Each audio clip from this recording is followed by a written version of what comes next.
And welcome to the Filmstein podcast, the podcast where we are challenged with trying to articulate the love for art and storytelling. Today I'm joined by my divine friend, Lucy. Hello, everyone.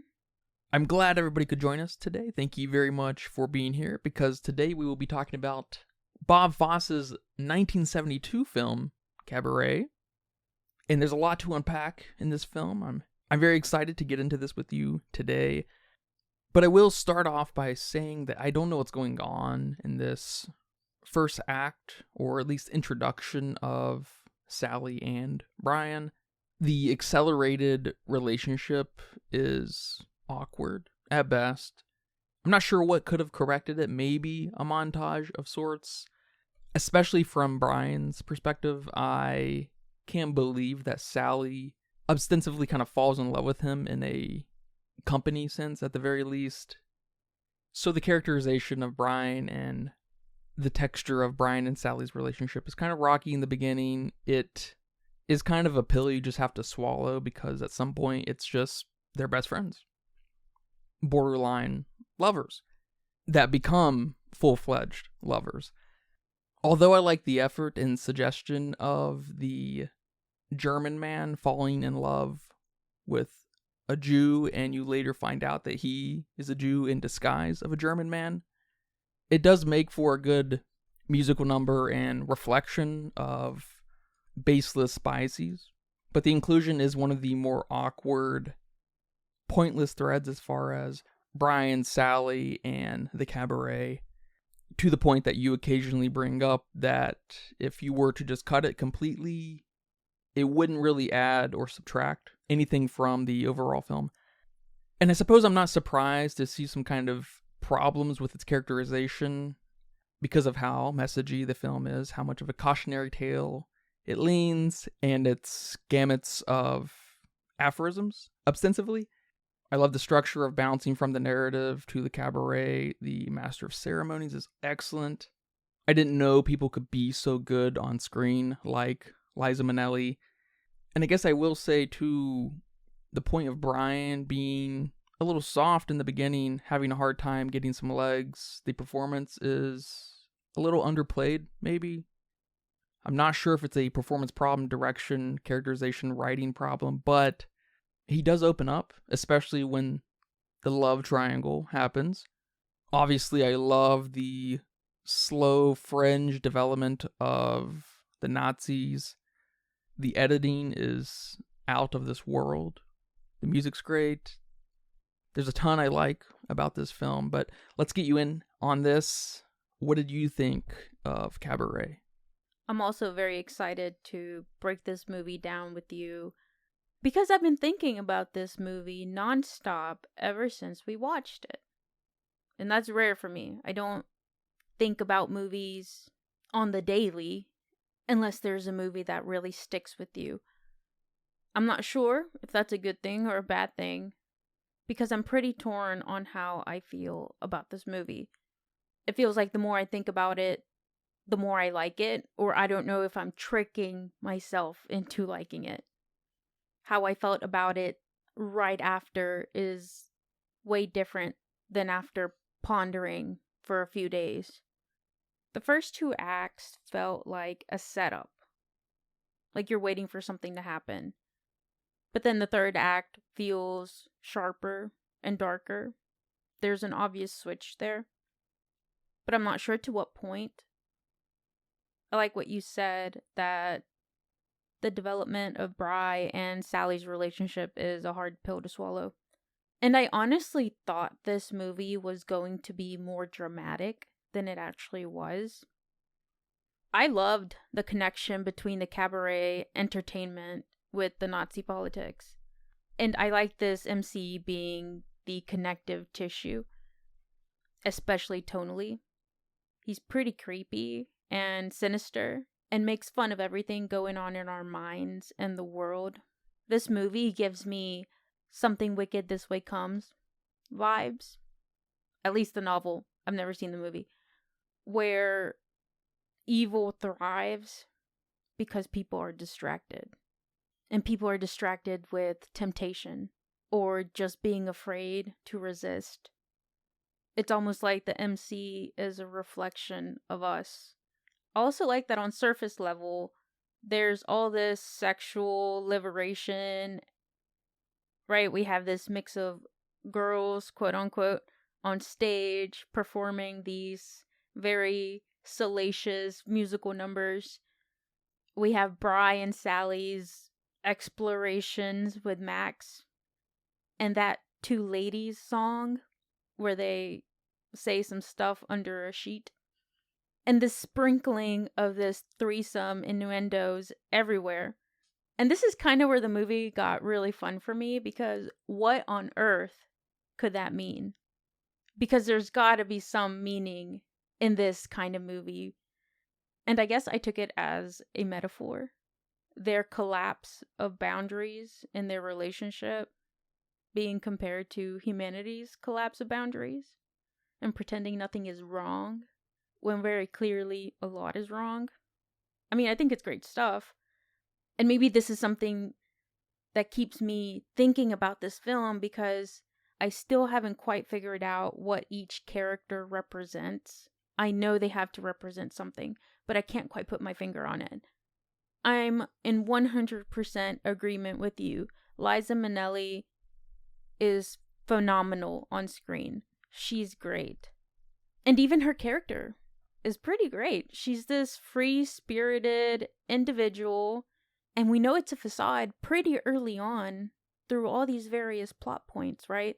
Like her scream under the subway. No one screams like that unless you have something going on or you need to let something out. It's great character development and moments where something is being shown to us for us to interpret, right? Not telling us what's going on. But primarily, all of this is being told to us through her song. And that's truly some of these moments that elevate the film for me. Her song, Maybe This Time, it's like she's stuck in this fake it or make it mentality that's not fooling anyone, especially herself. But she sort of keeps persevering, and she shows us her insecurities through the song. She really becomes vulnerable. And it's a pretty heartbreaking song. The rest of the characters, I don't know. I'm with you on Bry. I don't know how I feel about him and his evolution throughout the film. And I'm with you on this subplot involving Fritz and Natalie, because you're right. It's a really interesting idea, Fritz being this Jew in disguise. But so what? How am I tying this into the rest of the film? Because we do focus on it so much. And I like the overall message of the film, at least what I got out of it. Do what you want in life. Life is a cabaret. But in between this life, there are all these complex human emotions. But we all need to keep trying to do better. Because this human desire to escape is so dangerous. What we allow to happen in that silence while we're all here escaping is pretty terrifying. Especially when you compare it to what happened in World War II. Like you said, it really is a cautionary tale. Yeah, I really appreciate your much more human perspective. It's much more granular and individual. And it's no doubt one of the many challenges the filmmakers had to tackle head on, because in one's selfishness and complacency and escapism and survival and love and just being present, it relies entirely on the complexities of operating in whatever society. Like we see here with Sally and her having these dreams and following these passions and falling in love willy-nilly and just trying to make the best of life. You've definitely tapped into, I think, the fundamental challenge of just making this narrative happen and sensible and coherent. The inclusion of Max, Brian, and Fritz and Talia are awkward at times because they are at a place in this kind of narrative. I think this film is first and foremost a meta commentary. chock full of meta messaging about a wider problem and potential problems, future problems, but it does not come across like that when we are with Sally, especially. It's very much a film of balance, exactly to your point of experiencing life in a balanced fashion. Because I think the big, bold through line through this film, maybe it's not so bold, maybe it's a little obscured, is our relationship with the Master of Ceremonies. I like that you're calling him the MC too, and Sally. Brian, Max, the rest are all vices and devices in Sally's life, just simply displays of compassion and passion, of choices and desires. The strangest man on screen is no doubt the Master of Ceremonies, right? He gives these crazy performances. He's in almost every number, but he's also interlaced with these extreme close-ups of him smiling sinisterly. It definitely comes across like he knows something that we don't know. I think the Master of Ceremonies is the embodiment of the cautionary tale, which I think is the kind of point to the film. And I'll try my hardest to land right there at the concern that can come across. The Master of Ceremonies also acts as this narrator of sorts through these kind of bookend performances. But he also displays this inevitable nature of the status quo, like an all-knowing God. The performances, I think, often feel a little prophetic. And the film starts to ride this line of complacency and complicity. Not completely unlike Sally, the Master of Ceremonies is both a seductive entertainer and a chilling warning. Sally being more of a result. The Master of Ceremony embodying more of the hedonistic side of capitalism and individualism. And this is where I think the idea of the MC being somewhere between complacent and complicit, because he knows of the predatory nature of the modern system when one is confronted with a situation of complacency, yet he still plays the same game as them, but he also offers the extreme ability to be complacent. He's aware of the consequences of complacency, but he never intervenes. He simply keeps the show going, no matter who the audience is.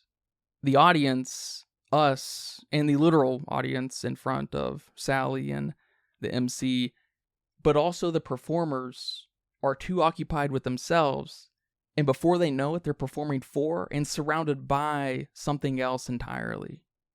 And I'm not even sure if they notice, the audience and performers. Like I said, the Master of Ceremonies is outside of what's literally happening. He plays this kind of godlike figure and lives in that space of warning while also knowing something is happening, something bad is happening, and not doing anything about it. It's a really great space to be in for a narrator of sorts, I guess. Yeah, there's no doubt that the MC has these evil vibes. Very sinister. Completely agree. Also agree that he's a metaphor of some sort. He stands for something else, right? We don't give him a backstory. We don't give him motivation. He's something else. He clearly represents something else in this film. Unlike what Sally and Bry and everyone else represent, and maybe why I'm able to individualize them more. But the MC clearly represents something disturbing. I don't know if I'm getting these godlike vibes, though. I'm getting more of a reflection, mirror, look into yourself kind of vibes, especially with the film beginning and ending on a sort of reflection. I'm not sure what that was. It looked like an ice statue to me, but there was some sort of reflection moment going on there. Are you saying he's godlike simply because of these prophetic performances he's giving? Yes, ultimately. I think there is this otherworldly kind of narration that's happening. It's a proper narrative where the narrative is aware of its audience. And I think that's substantiated by him being the showrunner, what the musical numbers are about, and the fourth wall breaking of him looking at us, even to the point of suggesting that we are one of the distorted bodies in the audience at the end. And I want to come back to the distorted reflection. I think it's very cool. But I will say we are missing a third of the puzzle, because I think Sally is an essential piece in the conversation of the Master of Ceremonies. Because we know us, we're the audience. We're that other third. We're very aware of our biases and blind spots. I'm very glad you're bringing that up, because I couldn't find a connection between Sally and the MC. But I know there was something there, especially when Bry makes this comment when Sally has the abortion and says something about the MC and her. I didn't know what to make of that. And also there's a brief moment where he comes up behind her before she's about to perform. I love when a film is so codependent on an audience's relationship with what's being suggested or offered, maybe requiring some homework beforehand, but especially when characters are so dependent on each other, like Salieri and Mozart in Amadeus. It's like a sexual tension that is only edged towards, which is deeply investigated in Amadeus, of course. Sally is the other part of that essential cog in making a hedonistic, capitalistic world work. We need the showrunner, but we also need the consumer/performer. Sally is our eyes as our protagonist, obviously, but she also acts as the spectacle of that individuality that so many of us want. In some fashion, we want to draw heads, whether that be through expertise or vanity or promise. Sally's a kind of prism through which the audience experiences both the seduction and consequences of hedonism. She plays this important duality for the meta-narrative and for us to kind of play a role in the film as well. In an ironic way, you would expect the Master of Ceremonies to invite the audience in, invite us in to participate, to indulge. But I think Sally reflects this a little better in allowing us to participate with her in her journey, but also simply observe her. The fact that she's never quite sure who she's performing for, I think mirrors the audience's own uncertainty in their part in this film. And I think that has everything to do with us living in this kind of amorphous, negative space between the MC and Sally. It does come back to, I think, the ultimate question of at what point does not choosing become a choice in itself? And the film explicitly begins to ask if we are complicit in Sally's choices, or are we just simply observing? And I think it's beautifully done by kind of bookending these micro-narratives with her cabaret performances and others. It begins to offer this confusion of our place and maybe even obfuscate the question of whether or not we even have a choice, because it's irrelevant. Cabaret is less a film about what happens to Sally and more about our part in the play. Hence the ending shot of the Nazis in the mirror at the cabaret. We'll talk more about that. So with all that said, I think all of this comes to a head in the structure of the film. The film catapults you into a bird's eye view of observing and participating in Sally's life. You see the club, and by extension, society, as a microcosm where everyone is caught up in their own pursuit of pleasure, survival, and distractions. The film starts to blow any individual perspective out of proportion and neutralize any independence, indicating one isn't any more guilty or complacent than the next because of everyone's shared selfishness. Specifically from the point of all Nazi activity being kind of ignored, and especially to the point of that's someone else's problem. They'll fix that later. We can get a control on them later, right? The film dissolves the boundaries between protagonist and bystander, performer and audience when we are confronted with the reflection of the Nazis at the very end, that still shot. It confronts the consequences of a collective complacency and self-absorption. The mirror doesn't just show Nazis, it shows an endpoint of unchecked hedonism and apathy. It shows a society that looks away for too long, or when individuals look at themselves for too long. It can allow for something terrible to take stage. That's a very great point, and a very great connection. But I can't help to think that we can't take away the individualism that we see from Sally. Yes, she's in this pursuit of happiness, pursuit of the high life, but it's for a reason. It's not simply for pleasure, but she's using this as some sort of coping mechanism, some self-preservation. Like I said earlier, we have these hints of her being more than that performer. She's merely just self-sabotaging. It's really funny that you say that, because I almost feel like her performance almost is at odds with the point of the film, because she's so expressive and so attractive on screen. And that does highlight that individuality and the beauty in that. Yeah, she definitely has some vulnerable moments.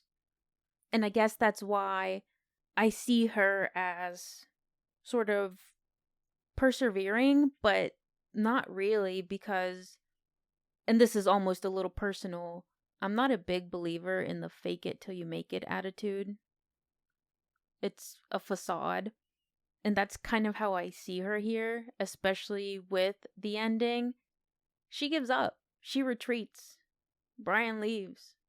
When she sings, "Maybe this time he'll stay," shows us what she wants, what she's longing for, but he doesn't. And she's a coward, and they break it off. That's a great point. And then she follows that up immediately with, well, that's life. Life is a cabaret. Right. Coward response. But to your point, that is what makes her blind. This retreatness. This, oh well. And that's what makes her blind to the dangers around her. This rise of Nazism. And I guess this is why I like her character a lot. Because she really is trapped in herself. I can't help but to think you're suggesting this necessity of balance in an individual's life, even to the point of some optimism within Sally and her knowing she's trapped. Yes, I definitely think this film is some sort of cautionary tale about the escapisms, the pursuit of happiness, the cabaret life, but also you have to live your life. She closes her performance with the cabaret song, and in that song, she talks about life being short, and she had her friend Elsie who died as a result of pills and whatnot, that kind of life. But Sally's character just saw her as this queen and kind of accepting that this is the kind of life she's going to live. And she's feeling trapped in that way, but she is making that choice. She knows she's trapped in this life, but wants to be trapped in this life. Again, like her coping mechanism. But who knows, maybe she'll have another Brian moment where she starts to kind of get out of it and then retreats again. I love the individual perspective, and it is no doubt one of the many challenges that the filmmakers had to tackle, because it is one half of the reality of life. And I even sense a hint of optimism in the way you say it, because I don't think Sally knows she's trapped. I think Elsie is a previous life of Sally's, and she's basically resigned to being part of the system and waiting for her shot, even. Like, my time is gonna come. Yeah, I can't help but to think that last goodbye with Brian was her letting him know, this is who I am, man. And I know who I am, so bye. I'm not even going to walk you to the train. I'm not even going to bother to do this because this is what I'm choosing to do. After all that passion and love, Yeah. right, we Yeah. have apathy. And maybe this just shows my apathy, or maybe at least cynicism, and even biased of the audience's relationship with the performer. I don't even see Sally as an individual. How can you not hear that maybe this time song and not see her as an individual? Or this sadness she just plays off and laughs off. She's the embodiment, she's the victim of desire and temptation. Politics aren't her profession or her trade. Why would she even consider the state's affairs when she's in too many affairs to count? She's just a performer. What does she have to break out of, right? She doesn't even know she's trapped. I like that you think she's trapped. It's such a at odds perspective, obviously. Why should she care about the state when the world is going to be her stage? But her inability to recognize the walls of her own cage is what keeps her trapped. She completely dropped the ball with Brian. For what? A life she didn't even choose. For a life that chose her. Again, she doesn't see herself as a participant in history. But obviously history is happening all around her. And eventually it seeps in, literally. Earlier I said that evil thrives because people are distracted with temptation. But I like what you said here, and I almost want to fix that with evil thrives because people are not aware that they are a part of history. Because who walks around thinking they're a part of history? You're just living your life, right? And I'm sure there's some people out there who think about that. But on my day-to-day, going to work, getting the laundry done, washing the dishes, like Sally, there's no time to think about that. It's almost like we're all trapped along with her. But also like Sally, I believe there's still a lot of people out there who are aware of it, but there's nothing that can be done about it. Or they think there's nothing that can be done about it. Yeah, it's kind of the crux of the film, right? When does that complacency become a choice? Because I'm with you. What can we do to prevent the rise of some organization 2,000 miles away? It's along the lines of you're drinking and you have that mindset of just one more shot. And I guess where my optimism comes in with these thoughts, this film, is that you keep going, you keep living, you keep making the choices. There's something really powerful in that because there is something optimistic and uplifting and inspirational, even in Sally, even in the face of a threat akin to Nazism. You're still hustling. I love the extremity of what I think this film has presented us with. It makes for a timeless cautionary tale. If you're not with us, you're against us. That's a big anthem here today in 2025.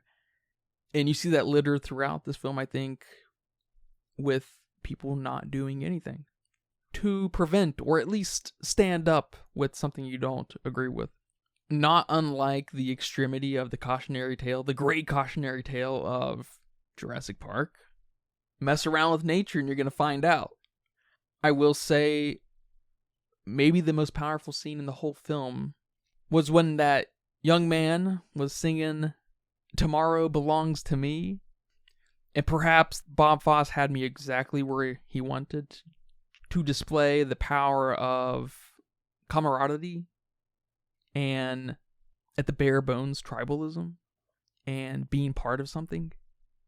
And it's so awesome. I love that scene. It's bookend with Brian and Max, I think, leaving, saying something along the lines of, "It'll figure itself out. That'll be tomorrow's problem." Mm-hmm. Just one more shot. I know we talked about the musical numbers, but how did you feel about how the songs were performed. Like you mentioned earlier, they're kind of these cautionary stories. And the songs tackle pretty serious issues, mirroring what's going on in the rest of the film. To me, this felt more of a traditional musical than what I'm used to. Or I guess this is my idea of a good musical, if that makes sense. Yeah, there's such a spectrum of musicals in there. We're kind of in this era of musicals being big music video type things. Yes. And I think I'm with you normally, kind of what you're saying too, when the musical numbers are diegetic, it's more digestible, more sensible. It's just tighter storytelling, maybe. Because I know some folks don't love how explicit and expressive music can be, because it gives all the subtext. Although I do like that too. Yeah, I don't think that's necessarily a problem. It's just time and place and to what effect. But I will say about these musical numbers, they are awesome. This is probably in competition for being my favorite musical. I'm not a big musical stan, but I love how they book in the scenes with lessons, with reflections of what just happened in the narrative, or will happen. I can't remember what order. I love that they are humorous and ironic and not very self-serious, maybe alluding to the necessity of laughing at the most terrible things in life. Maybe an ode to Ludwig Wittgenstein. But they also help identify the nature of the cautionary tale because of how explicit they are and how they're kind of chapter-like. I love it. I love it. I cannot tell you how much I love it. And at the very least, they suggest some kind of curiosity of the grayness of what's happening. I kind of spoke to the point of that the gorilla song, the song about don't judge someone until you get to know them. If you could see her through my eyes. Yeah, and I love the lyrics. The Yes. performance of it's fine or whatever. It's cute and all. But I think the very last line where the MC says something to the extent of, if you knew her like I did, you wouldn't see anything at all. You'd just see intelligence, sentientness. You would just see a person you're in love with, right? And even though I don't love the Fritz Natalia section of the film, it's a little awkward, maybe necessary, I'm not sure, but it does seem to be one of the more punctual, explicit messages to kind of take away that love has no prejudice, no eyes, no biases. But of course, the productions of all of the musical numbers are out of this world. The editing of these numbers is insane. I definitely 100% agree with you. The musical numbers are hilarious. They're sharp. They're witty, deeply ironic. And I love all of the undertones. And I especially love how we get more grotesque, not only in the film, but with our musical numbers. It's great. It's a great example of a musical. You know me, I'm a musical lover to almost an obscene way. I love them all, but there are some musicals out there that are just divine. They do exactly what a musical number is supposed to do. All right, man. Well, thank you very much for watching this film and talking about it here today. You're welcome. Do you have a budget guess? Man, I have no clue. I feel like this might surprise me. I guess it is 1972. The movie is 2 hours and 4 minutes long. But we don't have a lot of spectacle, ironically. We do have the stage and the performances and all those props and stuff. But they're very stage-like. Not a lot of movement. Yeah. And we also spend a lot of time with Sally at Sally's room. Mm-hmm. And, you know, so I'm going with 10 mil, which seems excessive. Well, it says here that it was 4.6 million, and it went on to make 42.8 million, so it did awesome. Wow. And over on Letterboxd with 191,000 people, they weighed in at a 4.2. I didn't give this a score. I need to spend some more time on it. I even think I need to rewatch it. Initially, I wanted to give it a 2.5. But there's really a lot here that I like. I am going to give it a higher score. I just don't know how high. The first act, the second act, they spent a lot of time building that third act. We have this subplot that I'm not sure how to take. It just feels like I had to think about this movie a lot and do a lot of homework, which is not a bad thing. And like I said way earlier on, I don't know if I'm tricking myself into liking this movie or if I actually like this movie. I loved all the musical numbers. Liza Minnelli's performance was excellent. I loved her character a lot, but that was only one person's character out of the entire film. Not saying that every character needs to be liked, but every character needs to at least be understood. And Brian confused me more than anything.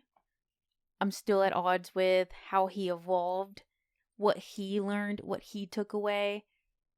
I guess the MC was great, but he was more metaphorical than anything else. Not a true character. So I really don't know. Yeah, I'm with you. It's a pretty challenging film. And even more challenging to design. We are offered a character, Sally, who is living her life. And she brings in different characters of different varieties at different temperatures. And they do ride the line of being at odds with the cautionary tale in just a kind of tug and pull game. I don't know if a more developed early onset relationship would have helped Brian and Sally. It does seem to be one of the bigger offenders because it's so deeply tied to Sally. The Fritz and Natalia thing, easier to kind of shrug off because it has little to do with Sally, ultimately. The Fritz and Natalia thing seems to be there to just kind of ground the time and place. But I'm kind of in line with you. I like a lot about the film. I'm still chewing on a few things. I think this film is a solid 3. Because I think it's a cautionary tale, I'm kind of at odds with thinking, was it very successful if that kind of came in the opposite fashion to you? You approached this from a little bit more of a humanitarian, optimistic perspective. I see it from a little bit more of a cynical, can't break out of the system perspective. We're doomed. We are doomed. It's not as complete as something like a Amadeus or many, many other movies, but man, does it have the juice. Yes. So I can't give it a pity 3.5. 3.5 implies a certain level of containedness, completeness, right? But it has the juice to be something like a 3.5 or 4. So I don't know. Yeah, this definitely has so much juice that you want to elevate it than what you actually saw on the screen. Which is maybe why I feel like I am tricking myself. Because the more I think about what this movie is, what this movie represents, how this movie makes me feel, it's got 4 written all over it. Sure. Maybe elevating Sally's pain could help. Because she's a little too optimistic at times, I do feel that. But we introduce Sally as this girl who's in deep pain. She has to go under her train tracks and scream to hide it to herself. No, I think we don't mess with Sally's character. I think we did her character beautifully. I loved everything about it. Yeah, maybe everyone else is the problem. Yeah. Except the MC, of course. But yeah, ultimately, great. And thank you very much again for talking about this film here today. I hope you guys enjoyed that talk. Remember, we post every Wednesday and Friday on all of the free feeds like YouTube, Spotify, Apple Podcasts, Patreon, Pandora. Our next episode will be on the 1965 film, The Sound of Music. About time. Yeah, not completely unlike Cabaret, there is a cultural ripple throughout time, and I'm very curious to see The Sound of Music for the first time. So please look forward to that. Remember to leave nice comments, thoughts, and ideas on our Patreon as well. Come subscribe, come write in, come request a film. We appreciate all the support. Thank you guys very much. But until next time, take care. Bye-bye. Bye-bye.